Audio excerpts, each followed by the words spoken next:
Hello. Hey, Billy, Joe from Around the Kid. How are you? I'm fine. How are you? I am great. Billy, I got to give you the right introduction. Guys, on the line right now is one of the most influential drummers in drumming history. I'd like to welcome to Around the Kid, the great Billy Cobham. Thanks, Billy. Pleasure. Pleasure's mine. How you doing today? Okay. It's a nice day. And you? I am great. I am pumped up. I've interviewed over 200 drummers on my show, but I have never been so pumped up to interview you. Thank you. Not a problem, man.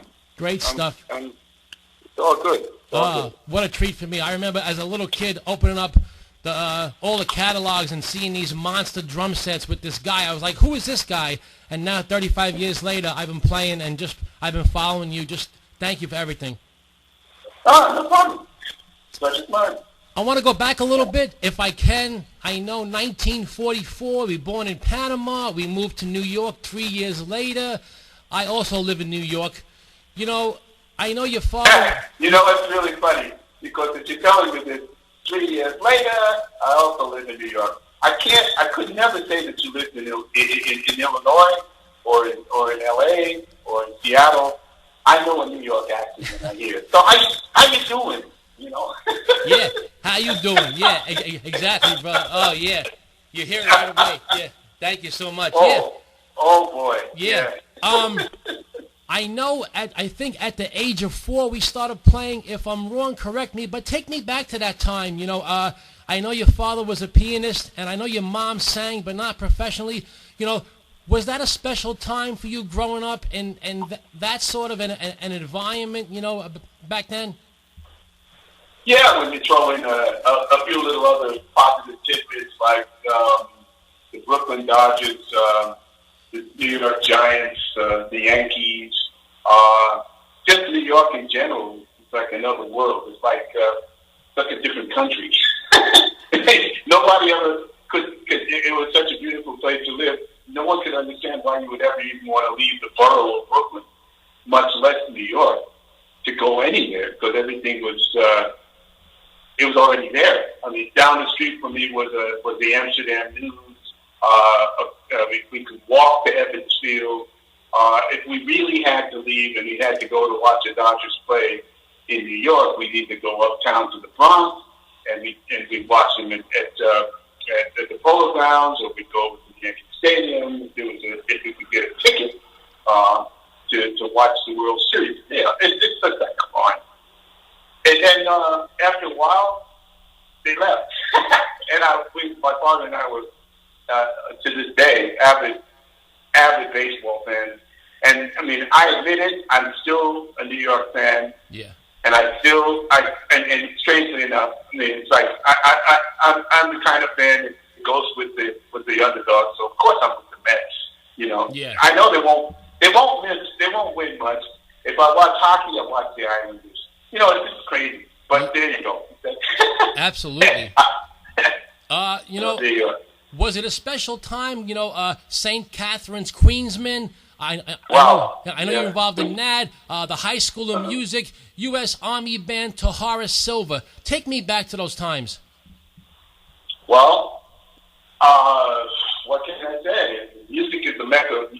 New York is a musical mecca, and for popular music, jazz especially, you know,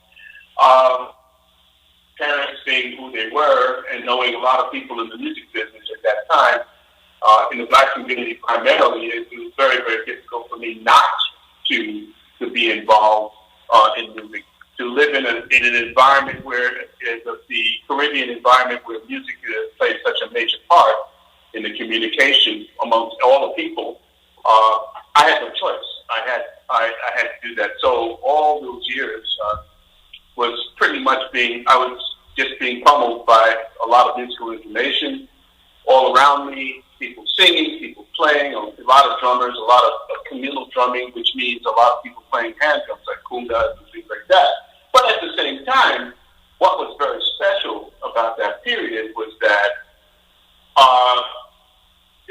there was a radio that, I mean, the tube radio has still not been, as far as I'm concerned, conquered as being anything better. I mean, you've got the digital stuff and all of that, with the cards, but when you listen to analog radio, especially back in those days when jazz actually was on AM radio, right? There was no FM, and you could go to 1190 on your dial, and Wins Radio, and you heard some serious music from Sinatra to Basie, Mel Torme, Ellington, all of this 24/7.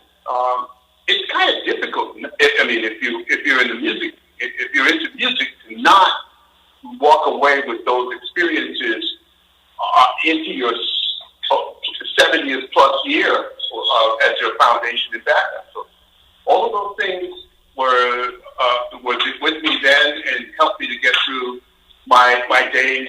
Not to mention the discipline of the military. I mean, quietness just kept being a rambunctious kid right.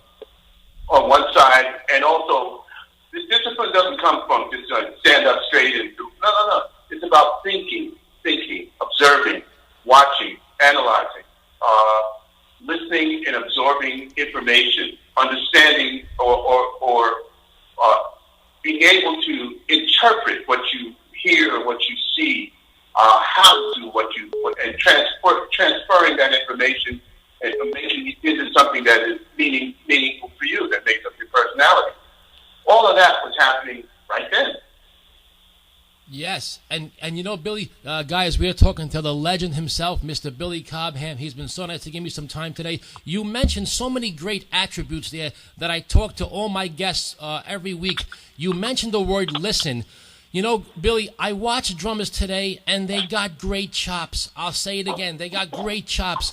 But I'm not sure if they're understanding what their role is. And today in society, Billy, we don't want to be correct. We don't want to be right. You know what we want to be, Billy Cobham? We want to be first. We want to put the information out there without thinking. Talk to me about how important it is to listen sometimes. Just sit back and listen, whether it's drums or music in life, and absorb it without saying too much. Well, it's the top of the list. I mean, if you get information, if you say to me, as you said now, tell me about that time in your life when you were 4 years old on up, and all of the things that were going on in your life. And I've given you a list of the things, of the elements that stand out to me to this day. And hopefully within a month or two, I'll be 73. Right. But it has a lot to do with how I got to this point, and when I observe things and I'm told things, I try to, take a second to not just hear the words, but to understand what they mean. So when I play, when someone is communicating with me, I want to be in a supportive mode for that person because they are my partner. We're working now in trade, and we're trying to play some good and create some good foundations to present our musical, cumulatively our musical idea. So it makes one music idea coming off the band set, not 1, 2, 3, or 4 people playing different ways, but everybody working together. And if it means that there's 3 of us or 2 of us that's supporting another element who's trying to give their idea or get their idea across, we have to be in sync with them, which means that we have to not just listen to them, but we have to understand what we're hearing, what we're listening to, what they're saying, and how to interpret that in real time.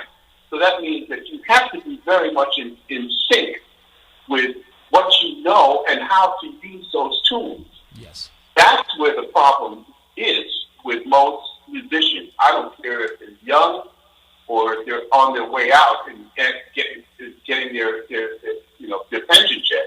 Right. They may have this to both because, generally speaking, we have learned fundamentally in the United States anyway, and on the platform of jazz, to play for numero uno, not for everybody else.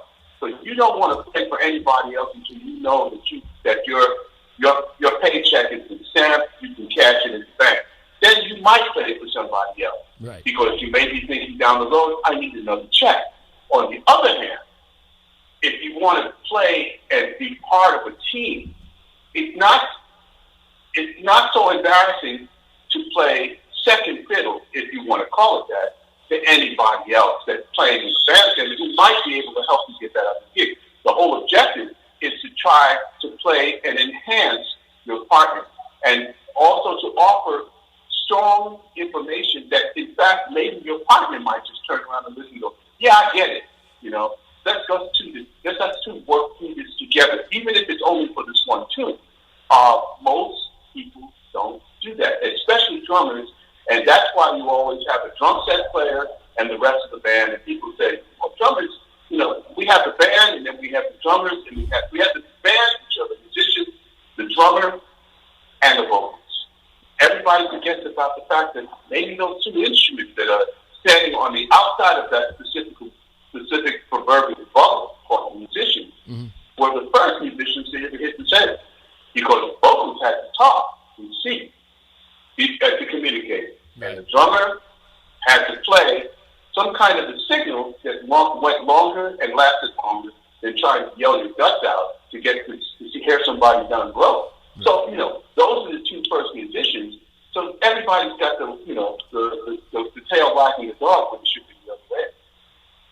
Absolutely. Tremendous stuff. Thank you, sir. Billy, my father, who was born in the 30s and spent his life on the Lower East Side, I'm sure you know the area well, Alphabet City. Yeah. He spent... Yes, sir. He was born over there. He passed away 3 years ago, and he told me the first time he was ever around Prejudice was in the service. He grew up in a neighborhood like Alphabet City where there was blacks, Puerto Ricans, Jewish people. My father was Polish and Ukrainian. There was a great vibe around there, and he felt so weird the first time he was in the service where black people couldn't eat with him. He had black friends. He had black friends growing up. Talk to me about this. You're a perfect guy to ask. Was there any prejudice to black musicians when you were growing up, like there was in baseball and sports? Was that ever around you? For me personally, to be quite honest, no. But it doesn't mean that it wasn't me. I never focused on that, and I think I was very blessed in some ways. I had a, how can I say it? I had a plan. I wanted to do my time in the service, but I wanted to do it on my terms, and I got a chance to do that by joining. First, I was going to join the United States Air Force Band and be a bandsman there, but they wanted you to come, and it would not guarantee me that I would get what I wanted. And I guess maybe I was naive, but I went there. They saw that I qualified, no problem. But they expected that I would come in, and they wanted me to sign a paper that said that I would join the Air Force. And I said no, but it doesn't say that I'm guaranteed to get the band. And so they tried to the people who were trying to get me in tried to kind of strong arm me and intimidate me into signing. And I said, I'll come back tomorrow, man. Let me think about this. And so I walked out the door and I went next door to join the United States Army instead, because they needed people in the band as well. And when I took the examination, their biggest problem was where to put me. Not that I didn't get in. Was I going to be in the United States Army band? I could only get the United States Army band if I stayed for more than 4 years and re-up. Right. And I couldn't sign for that because I wanted to play. Right. But I knew that I could practice. I could get really my chops together in the military. Since I knew in the past from different musicians who were in the Army that the United States Naval School of Music was off the hook great. And the Army, it was the military school of music down in Virginia at the time. I think it might even still be there.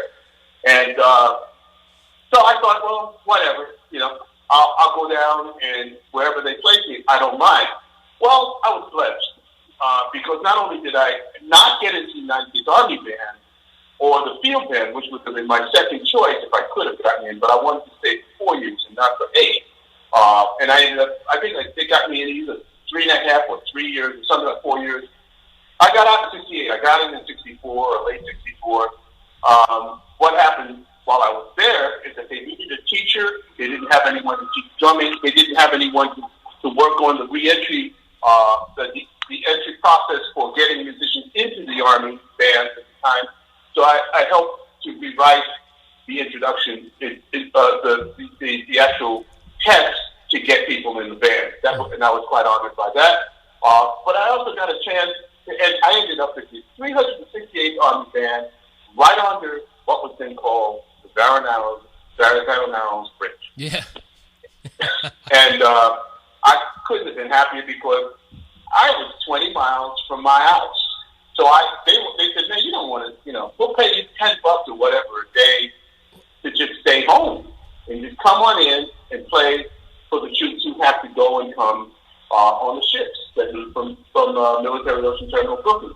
So I mean, man, for me, I was like touched by an angel, and over the time that I was there, I had incredible experiences because in my bands, the bands that I was working in was Grover Washington. Right. So I, he's one of the cats. I can't even remember the rest of the cats. We had rehearsal bands where Roy Haynes would come down or some other cats from New York we'd invite, and they'd come down just to test their arrangements on us. Right. Llewellyn Matthews, who used to be the piano player, a French horn player who used to also be the pianist for Nancy Wilson. He wrote some amazing stuff. He was a student of Rollo Schifrin's. Man, I couldn't be happier. And I was at home, so I did my time. Mm-hmm. I was home. I was, I was working for the union, not a delegate. I was working through the musicians union. So I get anything from Ringling Brothers, Barnum and Bailey Circus, as a cellar, to working substitute for Grady Payne, working with Billy Taylor, which I can't say enough about, meeting so many people like Ben Tucker and Thad Jones, Mel Lewis I worked for. So my life was, to this day, it's been just a joy, and those are how can I put it, my rewards. I can't put them up on a mantelpiece, right, but they're good enough in my head. I remember them. They're worth more to me than some gramophone or something that I can't use to play. Absolutely. Cigarette holder. Yeah. I don't know. But that's me. I'm just a everyday guy. That's it. Billy, were you stationed under the Verrazano Bridge? Yes, sir. Well, Billy, I got to tell you something. You're not going to believe this. Well, when I say you're not going to believe this, I live in what's called Fort Wadsworth. So I know it. Okay, I know it. That's Governor's Island, man. Well, I'm on Staten Island side. You were yeah. right. I am the first block when you come out of the Army base. The first block. So my block is called Wadsworth Avenue, but Fort Wadsworth is actually where you were. Yeah. Oh, great! I live right in back of it. Like, wow, that's great. Wow. That's great, brother. My God. Oh, that's amazing. Yeah. That's amazing. Yeah, it's great. That's great. Early on, you were told drummers need to know their place. Your response was like it or limp it. Oh, I'm sorry, like it or lump it. Was this your way of saying this is who I am and I'm not changing for anyone? Not that this is who I am. Whether I change for someone else, it meant like, this is who you get right now. Right. This is who I am. Mm-hmm. And this is how I play. Some people say, man, you're too aggressive. I remember when I was young, because I took no prisoners, man. I didn't know how to play soft, Mm-hmm. And I was just in your face all the time because I was young and really didn't understand that dimension of dynamic, that particular how can I say it? That definition, that flavor of dynamics on that level. Only after years, unfortunately for me, of good and bad experiences, where actually there were no bad experiences, because even if I failed at something, it was a good experience because what I took. Hello. Hello, can you hear me? Yes. Okay. What I took from it was like, why? Why did you do that? How can you fix it? And then, again, being observant is very, very important. If you just walk away and go, oh man, I messed it up, I lost the job, may not have lost it all if you stop and analyze why you lost, And so in the process, I came back for more. But okay, I get it. It's like a good example would be Michael Olympic, great one. Played with McCoy Tyner on a record in 1977 because I love John Coltrane so much. When I got hired to play on Flyers, I selfishly went to play with John Coltrane through McCoy Tyner, and that was the wrong approach. And what happened for me was that of all people who played and enjoyed the record, I was not one of them. I was the person who felt that I overstepped my bounds, that I played too hard, that I pushed in the wrong place. I really didn't care. McCoy was playing piano, but actually I was playing with a saxophone player who wasn't there. And in the process, I walked away unfulfilled. Then you fast forward to probably around the early millennium, and I get a call to come and join McCoy Tyner and Stanley Clark at the Blue Note in New York City for a week, and at Yoshi's in Oakland, California for another week, where I have a chance to play for myself in a way that in support of McCoy and Stanley in the way that I would like. And so I felt like I got a chance to get it back. And for me, it was very important to be able to do that. And it wasn't about liking it or lumping it, because I saw who I was and where I didn't want to be. So I had to make that adjustment. And so in order to go back and play with McCoy, that's exactly what I did. Great stuff. Guys, talking to the legendary Billy Cobham.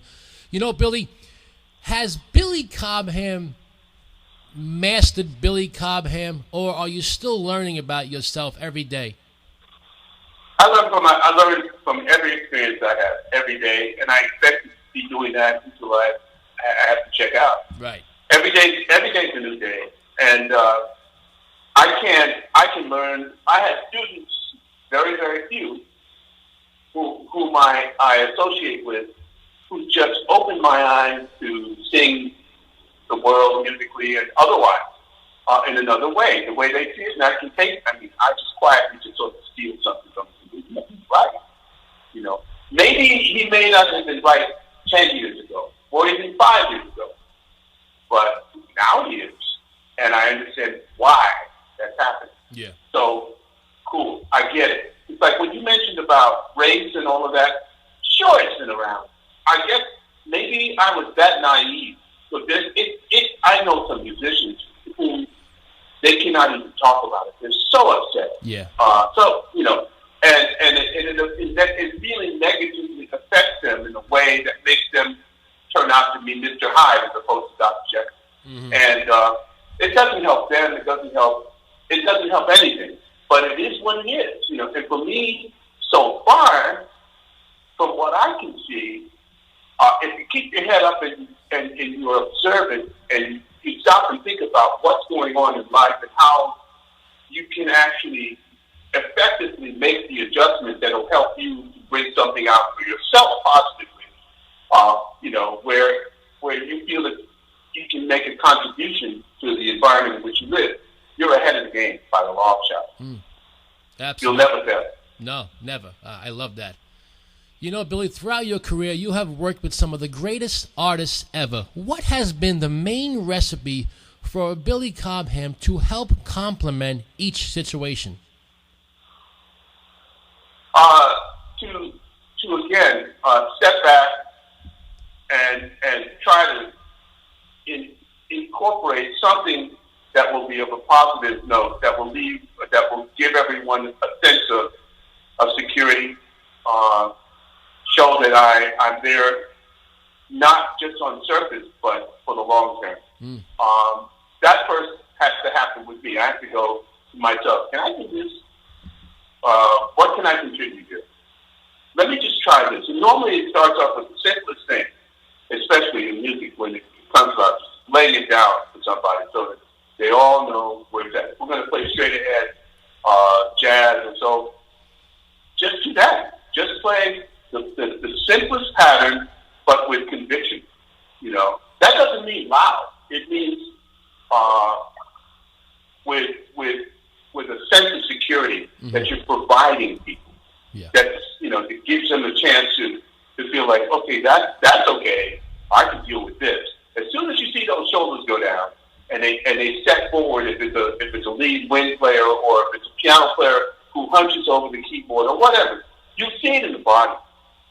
You know that you open up a little bit of a door. Now they're going to give you something back. And they're going to test to see if you listen to that. They don't even know if they're doing it themselves. But what's happening is now you're ready to communicate.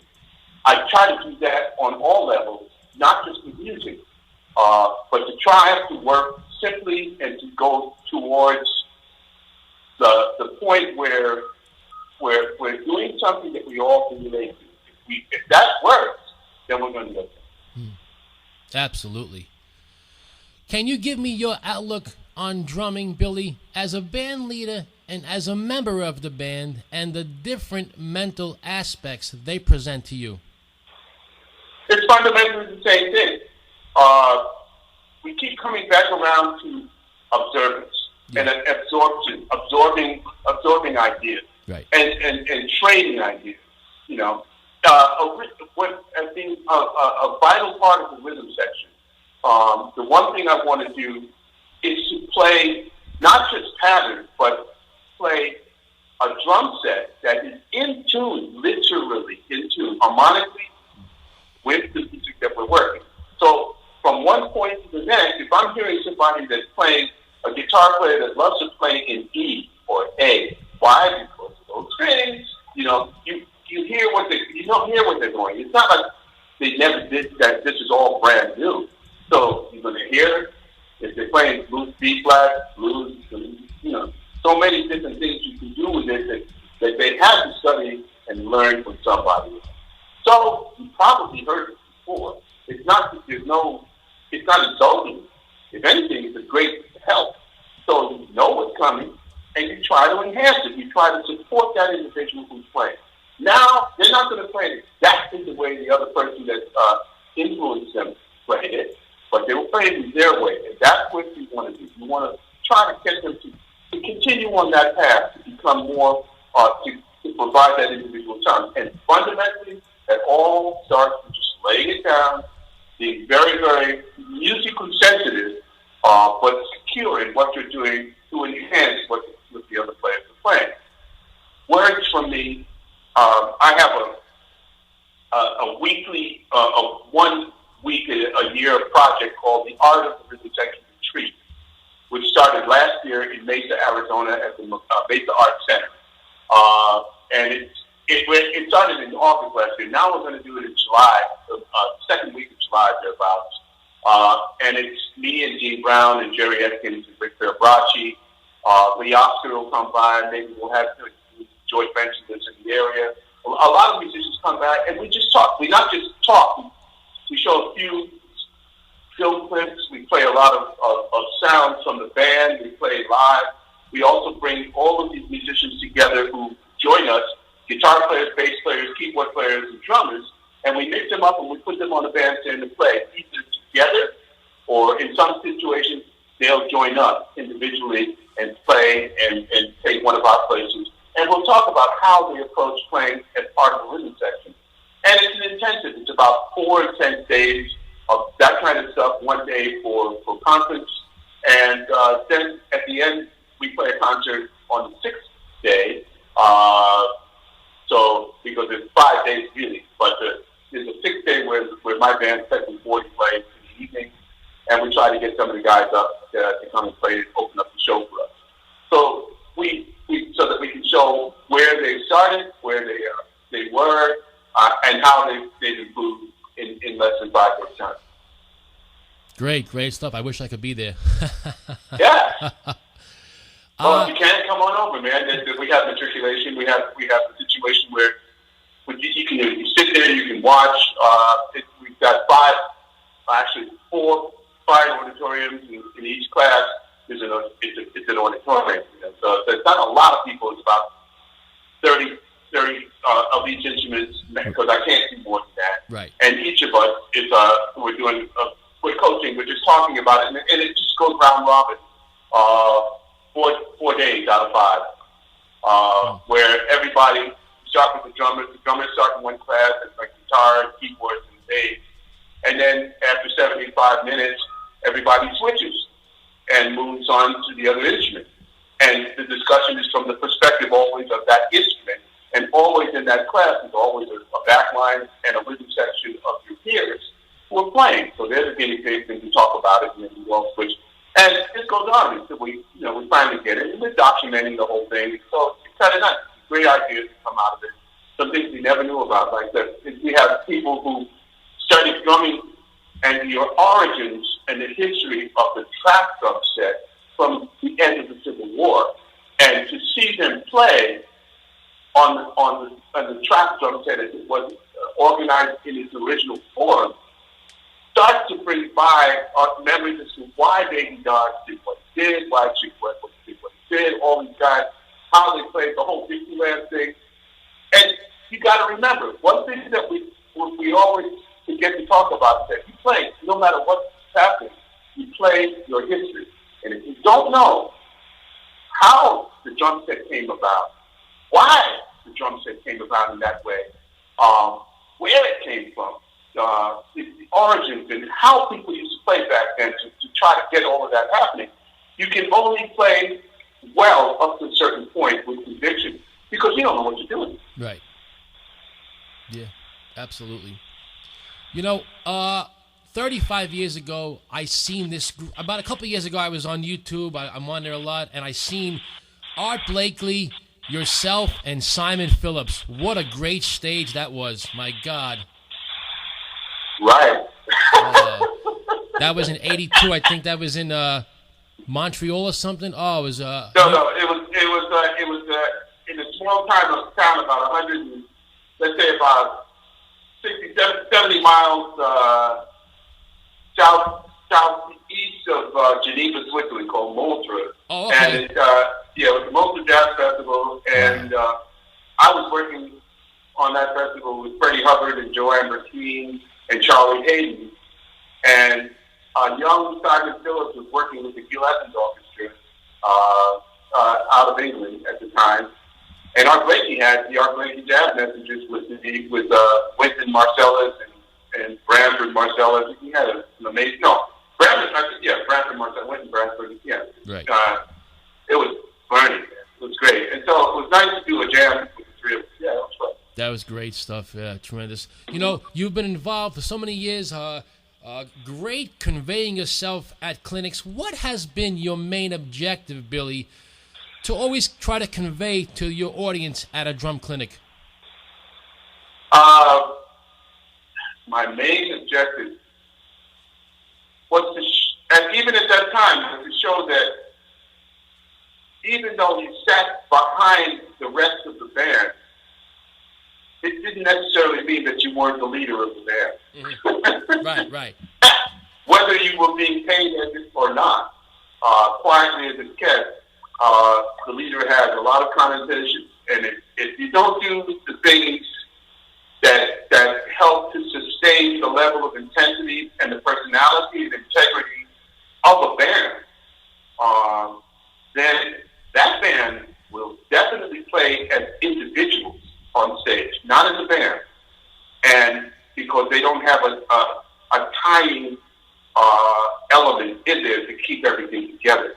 And that's when you run into problems, and that's when people don't necessarily enjoy as much the unit presentation as they could, because it all starts with the drummer. Mm-hmm. Absolutely. Billy, throughout most of your career, I've always seen you in these huge sets. I've seen some videos where you play like a 5-piece set, but most of the scenes I've seen you play this really monstrous set, sometimes 4 toms, double bass, 3 floor toms.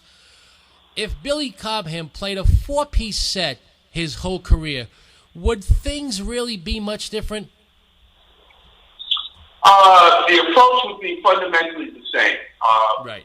I can give you some examples of me doing that very easily. When you hear me play Jack Johnson, it's with a 4-piece. It's with a 12 by 14 inch, a 12 by 16 inch bass drum. Wow. An 8 by 12 tom, a 14 inch floor tom. Nice. And a 4 inch by 14 inch snare drum.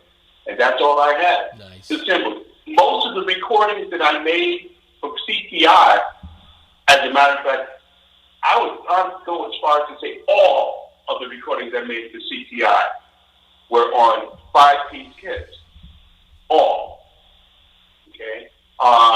Never brought a drum set. I never started to play anything bigger than a 22-inch bass drum on any recording session or live with anybody until I joined the band Brother Miles. Right. Great stuff. There's this guy, let's call him Jimmy. And Jimmy, Billy, thinks he's the greatest drummer in the world. He can't do no wrong. He's got a bit of an attitude. I don't mind the attitude. An attitude can be good if it's perceived the right way, but he has a really bad attitude. He thinks he's God's gift to drumming. He's got the fastest hands and the fastest feet. If you had half an hour, Billy Cobham, to educate him, how would you do it? I don't know that I could. Right. If he has that attitude already, mm-hmm. he may have already been educated, and the attitude is just a door to protect his very fragile personality. Right. Because if he is the greatest, then he has to prove it first to himself, and the only way that he can do that is to shut everybody else out. That's only in his world, not in the rest of the world.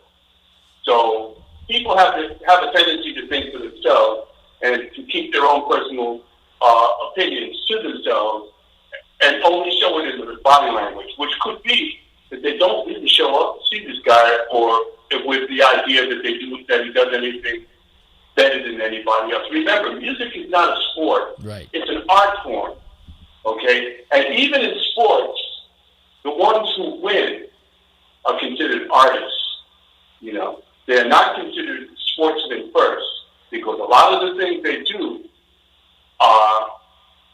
for themselves individually to get to the level that they're at are inconceivable by the rest of their own world. That's why they are first, because they do things that are a little bit different overall, and they view things in a different way. I mean, you look at Gretzky. Right. It's sick what he used to do, man, on a face-off. Oh yeah. Come on, it's not fair. Yeah. And it happened. He still has the record, but just face-offs, man. I mean, just scoring on a face-off, because he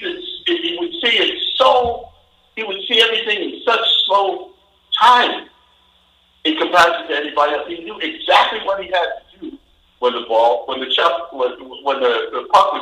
chucked down, and he just knocked it in the net. Nobody was ready for this. That's art. That's magic. That's something that God given. And it doesn't make you.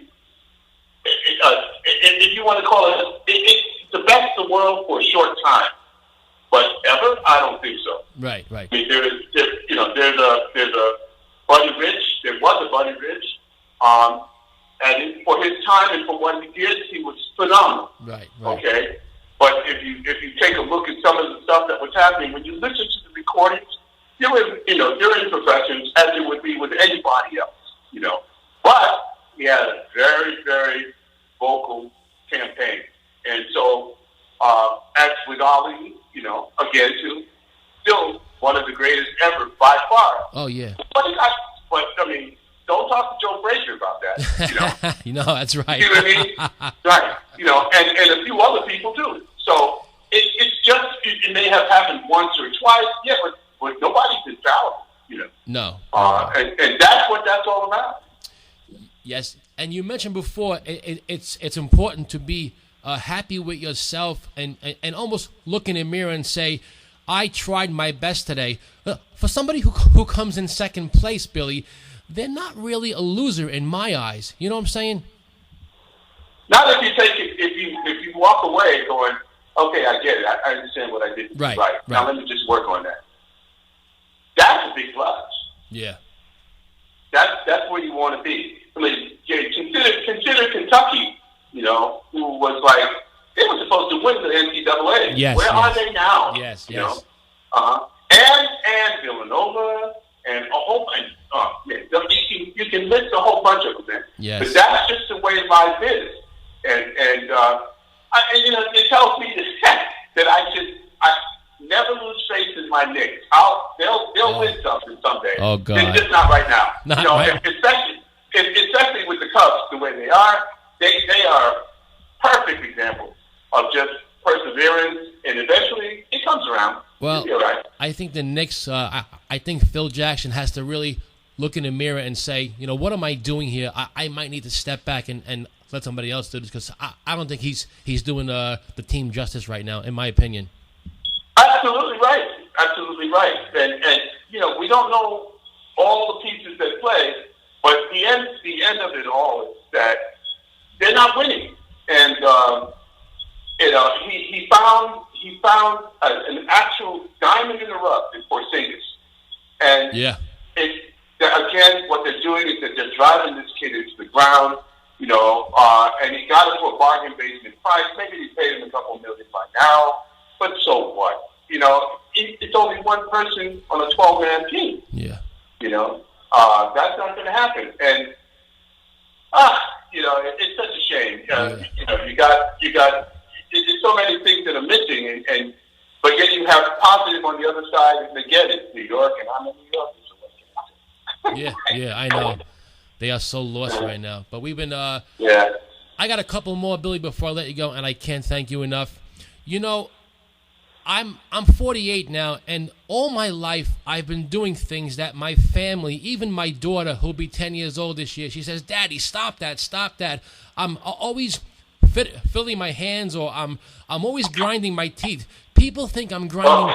They think I'm grinding my teeth, Billy, but that's actually me doing a beat with my teeth, and I'm being honest. So I'm always doing something. Are you always a drummer, Billy Cobham, even when you're not physically playing?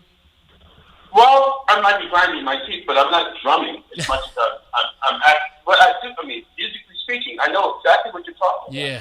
But I'm actually playing the melody with a piece in my head, because I love to write. I find that what makes me and sets me off from a lot of other people is that I like to write for people. I like to write music for people as well. So in a way, I like them to play my music, and in return, I want to play theirs, because normally they're coming to me and say, I have some tunes I want to do. I say, no problem. And I'll play. When I come to them, they go, yeah, right. And that just lays the gauntlet down for me. And then, I mean, come Stratus or Red Baron, everybody goes, well, maybe we ought to give them a second look in their minds. And 34, 35, now it's been about 50 records in. Everybody's going, well, I don't. My material tends to question whether you are really that valid at what you do. If you can play, if I can play your stuff, then I'm expecting that you can play mine. Mm-hmm. But I'm going to present to you what I would like you to play. And if you're going to just tell me, pay me lip service, it's going to come out in the music. Right. And then after that, you turn around and say, hey, man, you know, I won't sound bad, but will you play my music correctly? Is the question. Right. You know, those are two different points. Yeah, they won't sound bad. They'll play their solo, and they'll play it in any key they want, and they'll then ask for their paycheck. But have they really given my music any respect? And generally speaking, that's something that I'm up against with a lot of musicians. Great stuff. Billy, my last question is this. How important is it throughout your career for you to be the one driving the bus and not necessarily asking for a ride? It is important from the standpoint of the fact that once the community realized what I do and how I do what I do. And it wasn't so easy for me to just jump on and be with anybody else. Right. Because there was a reticence to take me on, because I feel they felt that the community feels that maybe it from a musical standpoint, because of my reputation, I get in the way or impair the reputation of whoever the leader of the band is. I get it. I understand. I have no problem with that. So I have to find my own track. I have to do my own thing. And the only way I can do that is to take the honest route. That's what I call it. In other words, you find people who are willing to work with you, which is not impossible. No. And you say, this is what I've got. Are you able to, do you want to invest the time to learn it? And this is, people who are able mean people who also respect you as a person, off stage as well as on stage, which is also a problem with the music business. Too many people tell you what they think you want to hear, even though they may not believe what they say. Right. But it might be correct for the time, because they see a broader picture that suits them first. Okay, and I get that too.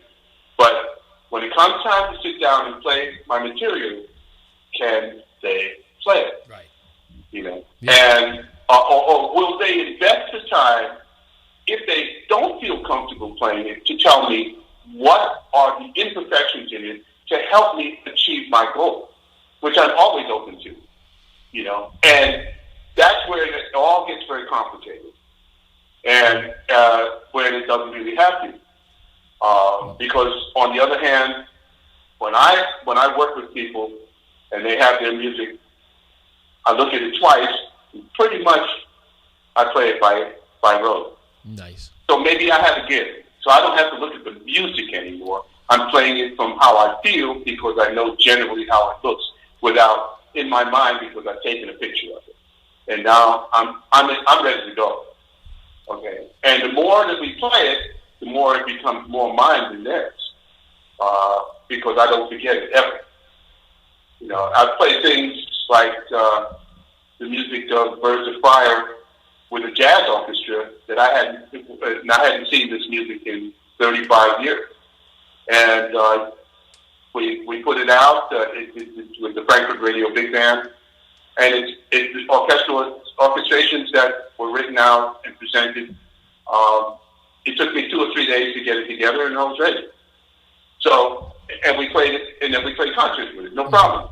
But I find that very, very difficult to do with musicians, generally speaking, who have a name, who are looking to put, what we call bums in seats.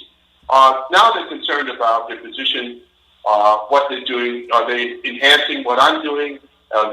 They're not getting paid enough? All of a sudden becomes bust. And it's generally either that's from their past experiences or from a manager who's looking to find a way to give them, it's almost a one-upmanship at the cost of me.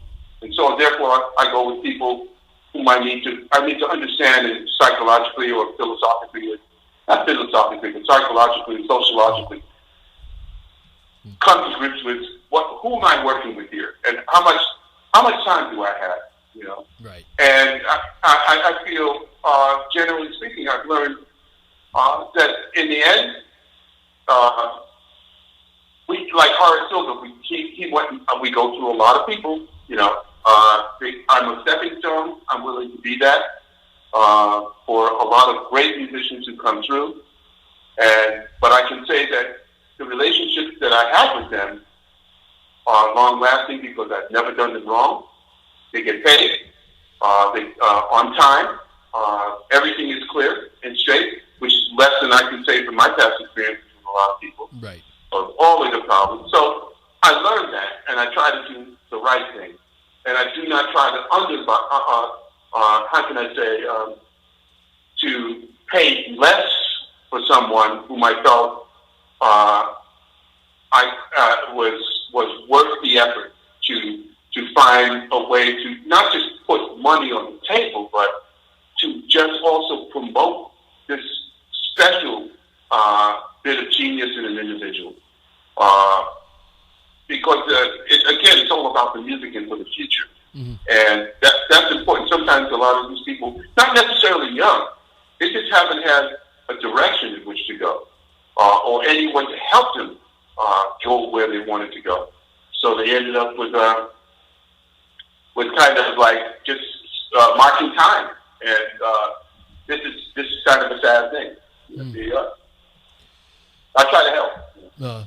Well, you mentioned before a gift. You've been a gift to us in the drumming world for your whole career. I cannot thank you for this education the last 50 minutes into your life. Thank you, Billy. Billy, my last question is this. I ask all my guests, and all I ask is for an honest answer. How would you rate this interview, honestly?